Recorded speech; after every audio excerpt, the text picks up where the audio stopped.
Ratusan mahasiswa dan aktivis perempuan dari berbagai elemen berkumpul di Bundaran Air Mancur, Palembang, menyuarakan gerakan menutup aurat bagi umat Islam.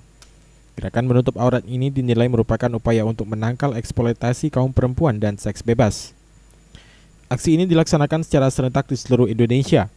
Para aktivis ini ingin menyuarakan dan mencanangkan tanggal 14 Februari sebagai hari menutup aurat sedunia dan menentang perayaan Valentine. Para aktivis ini merasa prihatin dengan pergaulan bebas para remaja, terutama saat merayakan Hari Valentine. Dengan gerakan menutup aurat inilah setidaknya akan meminimalisir terjadinya eksploitasi terhadap kaum perempuan. Para aktivis ini juga mengumpulkan tanda tangan untuk mendukung gerakan menutup aurat. Seluruh rakyat Indonesia yang bergabung dalam Aliansi Muslimah Indonesia, mereka bergabung untuk turun ke jalan mengajak masyarakat Indonesia untuk menutup aurat. Allahu Akbar! Februari dirayakan hari tutup aurat sedunia. Jadi bukan hari Valentine, 14 Februari itu hari tutup aurat sedunia. Hari ini seluruh masyarakat Indonesia merayakan aksi bersama yang bergabung dalam aliansi LDK se-Indonesia. Jadi kita mengajak kepada masyarakat untuk menutup aurat. Yuk tutup aurat.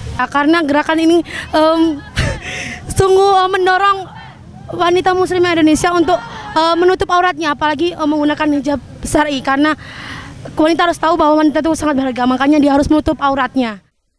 Kasih sayang tidak harus dirayakan dalam satu perayaan yang tidak jelas dan tidak ada manfaatnya. Untuk memberikan pemahaman kepada para remaja dan masyarakat inilah dicanangkan gerakan menutup aurat dan menolak peringatan Hari Valentine di Palembang. Kita tidak mengenal sebenarnya Hari Valentine Day karena ketika kita mengenal kasih sayang, maka kita hanya menjustifikasi bahwasanya 14 Februari saja yang menjadikan hari kasih sayang, padahal kasih sayang itu merupakan sepanjang masa. Karena salah satu sifat Allah juga kan Ar-Rahman Ar-Rahim, yang maha pengasih lagi maha penyayang, kok kita mengkotak-kotakan hari kasih sayang.